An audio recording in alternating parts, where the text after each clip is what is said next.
Bismillah ar-Rahman ar-Rahim, salatu wassalamu ala ashraf al-mursalin.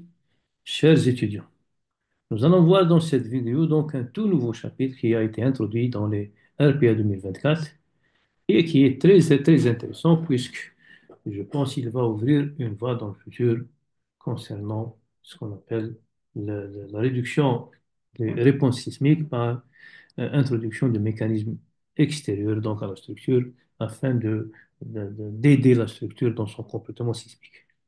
Donc, c'est vrai que on va parler d'un système très simple pour le moment, mais je suis sûr que ça va être donc une ouverture vers des systèmes complexes qu'on appelle actuellement cette notion de contrôle dynamique des structures qui est très à la mode à l'international et qui a donné beaucoup de résultats satisfaisants pour le comportement et le contrôle sismique des structures de façon générale.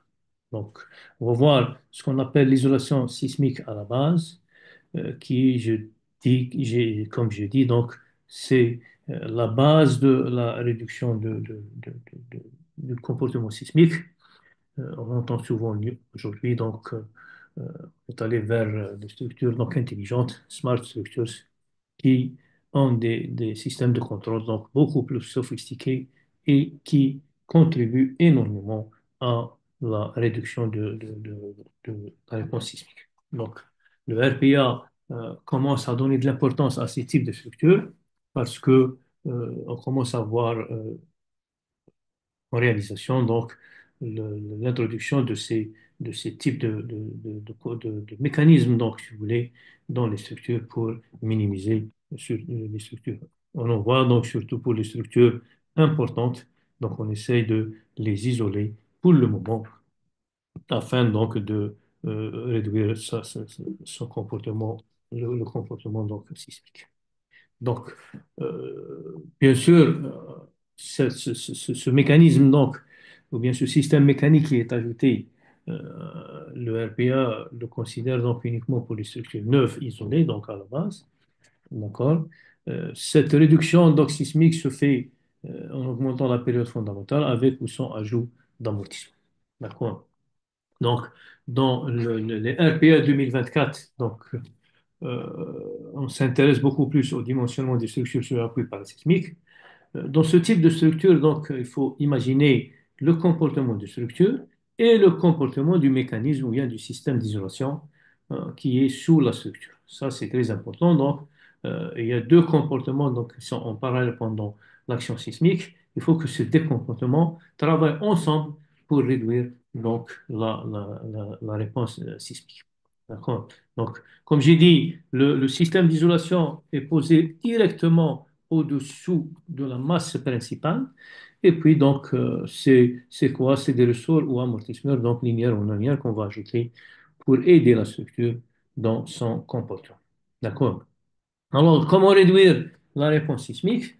C'est simple, donc c'est soit on augmente la période fondamentale, soit on modifie la forme du mode fondamental, soit on augmente l'amortisseur, ou bien on combine tout ça donc pour, pour réduire, si vous voulez, la réponse sismique, d'accord, sur une structure existante. Alors, donc, les exigences fondamentales pour ces isolateurs et ces structures isolées, donc, d'abord, on considère que l'action sismique est définie selon les deux niveaux d'aléas sismiques qui sont les piliers donc, des RPA, ce qu'on appelle donc le niveau de non-effondrement, d'accord, et le niveau donc donc, niveau de non-effondrement et la limitation des dommages. D'accord? Pour une protection accrue et compte tenu de la nature et de la situation de l'ouvrage, ces deux niveaux peuvent être modifiés par le maître d'ouvrage. D'accord? Selon ses compétences.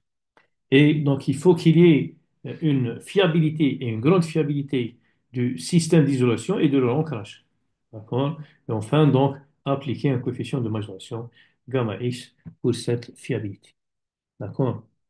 Il y a des critères, donc, il faut les définir, surtout de conformité concernant une structure isolée. Donc, vraiment, ces critères peuvent être utilisés pour plus de performance, donc que ce soit à l'état limite ultime ou bien que ce soit à la limitation des dommages. D'accord? À l'état limite ultime, donc, euh, on essaie que l'infrastructure reste dans le domaine élastique, d'accord?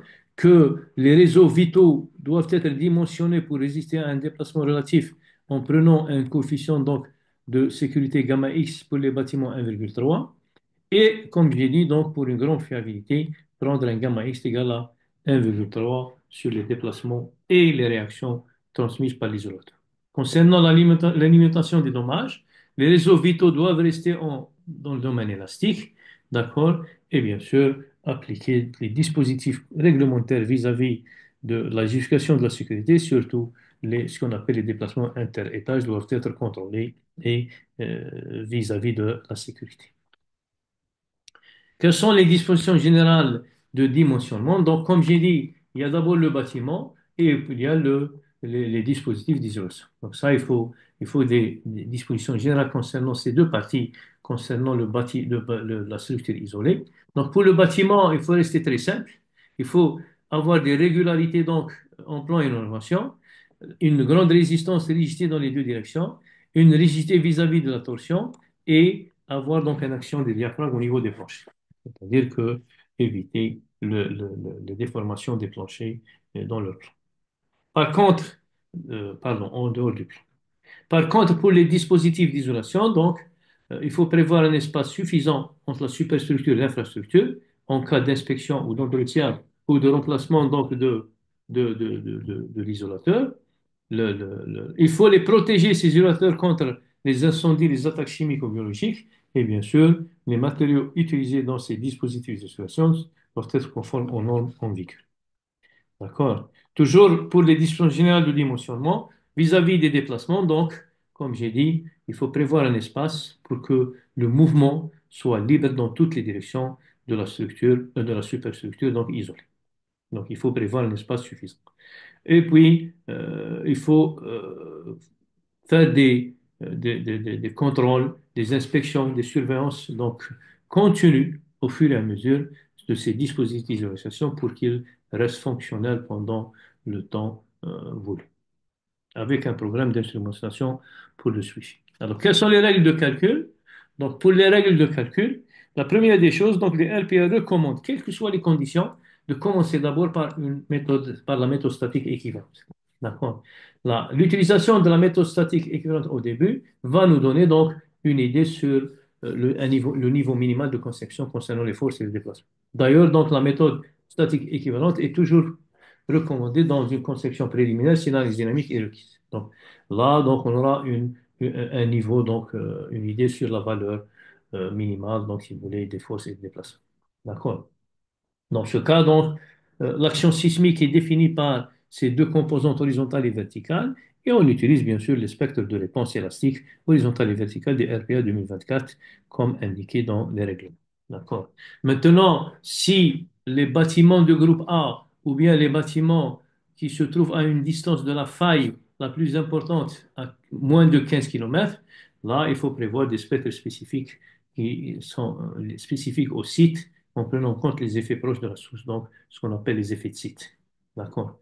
Les structures isolées ont un comportement ont un coefficient de comportement R est égal à 1, et bien sûr, le système d'isolation doit avoir des propriétés ou bien des caractéristiques mécaniques et physiques bien définies.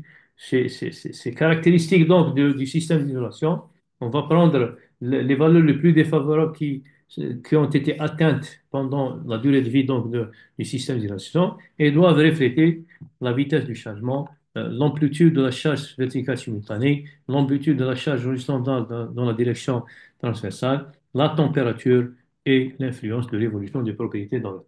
D'accord? On va prendre donc, si on essaie d'évaluer les accélérations et les forces d'inertie du séisme, on prend la valeur maximale de rigidité et la valeur minimale d'amortissement et de frottement. Et si on s'intéresse au déplacement, donc on prend la valeur minimale de rigidité et d'amortissement et de frottement. Donc, bien sûr, quelle est la modélisation? Donc, le RPA préconise donc de faire une modélisation en 3D concernant les structures et les isolateurs avec, en tenant compte de l'effet de la torsion et des excentricités accidentelles, donc d'une façon générale. D'accord? Pour le calcul des déplacements et les forces, donc, ce qui nous intéresse dans ce calcul et cette modélisation, c'est arriver à calculer des déplacements, accélération et force dans la superstructure, bien sûr, et en même temps, on calcule les déformations induites et les sources induites dans les isolateurs. Donc, je répète, il y a un mouvement dans la structure, de la superstructure, et un mouvement de l'isolateur qu'il faut prendre en considération en tant qu'ensemble. D'accord? Donc, quelles sont les méthodes d'analyse préconisées dans le RPA? Il y a la méthode statique linéaire équivalente, la méthode statique équivalente dite simplifiée, la méthode modale simplifiée et la méthode dynamique temporelle par accélération. Bien sûr, il y a des méthodes qui sont préconisées, qui sont simples à utiliser si les conditions sont vérifiées. Il y a d'autres qui sont imposées si les conditions ne sont pas vérifiées. Donc, on commence par la méthode statique linéaire équivalente, la MSE. Donc, là, il faut supposer, donc, sauf exception, un comportement viscoélastique de l'isolateur linéaire ou non linéaire, donc de façon générale. Donc, en cas de modèle linéaire équivalent, donc, on utilise une rigidité équivalente du système d'isolation et un amortissement équivalent du système d'isolation. D'accord? Si maintenant ces valeurs dépendent du déplacement donc calculé, DDC, donc on va faire des itérations pour déterminer donc ces valeurs. Cette itération commence par supposer une valeur de DDC, calculer KF, epsilon F et ainsi de suite jusqu'à ce que la valeur donc supposée au début de l'itération et la valeur donc calculée à la fin de l'itération ne dépasse pas donc 5% de différence. D'accord? Et bien sûr, maintenant, un isolateur est considéré comme linéaire équivalent si sa rigidité effective est supérieure ou égale à sa rigidité effective pour 20% de déplacement, d'accord, d'essai, et si l'amortissement effectif est inférieur à 30%. D'accord? Avec des caractéristiques forces de déplacement de l'isolateur ne varient pas de plus de 10% en fonction de la vitesse de chargement ou de charge verticale. D'accord. Comment concevoir cet isolateur? L'isolateur est conçu en appliquant ce qu'on appelle une force de recentrage FR pour D est égal à DC, qui doit être supérieure ou égale à 2,5 de la charge gravitationnelle de W, plus une force, donc FR, qu'on appelle la force de recentrage à D est égal à D, DC est égal à 50% de DC. D'accord. C'est ça la force qu'il faut utiliser pour concevoir donc un isolateur. La deuxième méthode, c'est la méthode statique équivalente simplifiée, d'accord? Cette méthode suppose deux translations dynamiques horizontales superposées à des effets statiques de torsion, d'accord?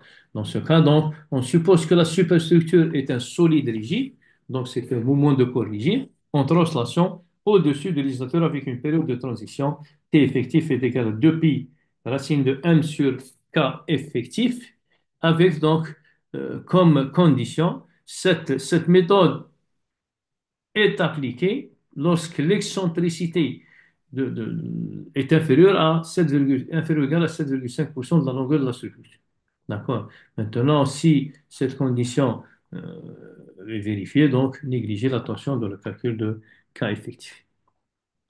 Là, cette méthode-là donc, suppose un isolateur linéaire équivalent amorti. Donc, ça, c'est avec un amortissement en plus, d'accord? De tout à l'heure. Donc, dans ce cas, il faut que l'isolateur euh, suppose certaines spécificités, certaines conditions. D'abord, la distance entre le site et la faille doit être supérieure ou égale à 15 km. La longueur ou bien la plus grande dimension de la structure en plan doit être inférieure ou égale à 50 mètres. L'infrastructure rigide pour réduire les effets des déplacements différentiels de sol et placer des isolateurs donc directement sur les supports des charges verticales avec une période de l'isolateur TF qui doit rester entre 3 fois TF et 3 secondes où TF c'est la période de la structure supposée fixe à la base sans isolateur. Pour le bâtiment, donc, il faut que le système de contreventement subisse certaines positions donc, en plan, que ce soit du point de vue régularité ou bien du point de vue symétrique, dans les deux directions. Négliger la rotation de bâtiment à la base d'une façon générale et le rapport KV sur K effectif, c'est-à-dire la rigidité verticale sur la rigidité horizontale ou bien effective du système d'isolation doit être supérieure ou égale à 1,5. Enfin, donc, la période dans la direction verticale ne doit pas dépasser 0,1 seconde. Ça, c'est la méthode statique équivalente qui est simplifiée, qui est utilisée pour les utilisateurs linéaires équivalents amortis. D'accord? Donc, pour cette méthode, il est intéressant de calculer les déplacements du centre de lisier dans chaque direction horizontale, donc le DC, ça c'est une valeur donc intéressante, qui donc est égale à la masse multipliée par le spectre d'accélération, donc c'est la valeur de l'accélération spectrale, SE, pour un T effectif et un Xi effectif qui est égal donc à 1 sur 4 pi, l'aire de l'hystérésis sur l'aire élastique, sur le cas effectif minimum. D'accord? Il faut calculer les forces horizontales à chaque niveau, dans chaque direction horizontale. FJ, c'est mj fois le spectre, qui induisent des effets de torsion dus à la combinaison des excentricités naturelles et accidentelle. Et donc, enfin, si le mouvement de torsion est négligé, comme on l'a dit tout à l'heure, on peut ajouter des effets de torsion pour les isolateurs en amplifiant donc dans chaque direction par delta I les valeurs de DC, TDC et FJ, où delta I, c'est cette expression-là qui dépend donc non seulement de l'excentricité totale, donc suivant Y, du rayon de torsion de l'isolateur Y, et puis de la position de la position donc de l'isolateur ou bien le XI de l'isolateur. Voilà. Troisième méthode, c'est la méthode modale simplifiée, MMS. Donc ça, c'est une méthode qui peut être utilisée si les conditions des méthodes simplifiées ne sont pas remplies. D'accord? Là, donc, on peut utiliser cette méthode sous certaines conditions, bien sûr. Prise en compte des déplacements horizontaux et du mouvement de torsion, et en supposant que les infrastructures et superstructures ont un comportement rigide. Prendre dans ce cas l'excentricité totale de la masse de la superstructure, y compris donc l'excentricité accidentelle. Alors, qu'est-ce qu'il faut? Il faut donc calculer le déplacement à chaque point de la structure en combinant le déplacement de translation et de rotation, qui reste valable pour le calcul de KF de chaque isolateur. Et il faut faire des vérifications concernant les isolateurs, l'infrastructure, la superstructure, en prenant en compte les forces d'inertie et les moments. D'accord. Dernière méthode, c'est la méthode dynamique temporaire par hexagramme. Ça, on l'a toujours dit dans les RPA, il faut un spécialiste qui connaît bien donc la gestion des accélérogrammes pour qu'il puisse utiliser cette méthode-là. Là, c'est la méthode la plus, si vous voulez, la plus indiquée et la seule appliquée pour les structures isolées par des dissipateurs visqueux. Donc, c'est une méthode qui ne reste à l'utilisation, donc à des utilisateurs expérimentés. Enfin, donc la vérification de la stabilité, pardon, de la sécurité à l'état limite. Donc, il faut vérifier l'infrastructure, d'accord, et ainsi qu'aux forces et moments transmises par l'isolateur. Donc, non seulement l'infrastructure sera soumise à ces forces d'inertie, mais elle est soumise encore à des forces transmises par l'isolateur. Utiliser des coefficients partiels de sécurité pour l'état ultime de l'infrastructure et de la superstructure et respecter les justifications de la sécurité, de l'équilibre et de l'existence d'une façon générale. Enfin, donc, dans le même ordre d'idée donc, de la vérification de sécurité, il ne faut pas oublier de vérifier donc, la résistance de l'isolateur à l'état limite ultime, en plus de la superstructure et l'infrastructure. Voilà, donc ceci est une introduction concernant la réduction de la réponse sismique par l'ajout d'un mécanisme qu'on appelle l'isolateur à la base, l'isolateur sismique à la base. Comme j'ai dit, j'espère que ce point-là, c'est vraiment une ouverture vers un futur qui va s'intéresser beaucoup plus au système, aux structures donc contrôlées dynamiquement, ce qu'on appelle donc les structures intelligentes. Voilà, donc je vous remercie, je vous retrouverai dans la prochaine donc, vidéo. Merci.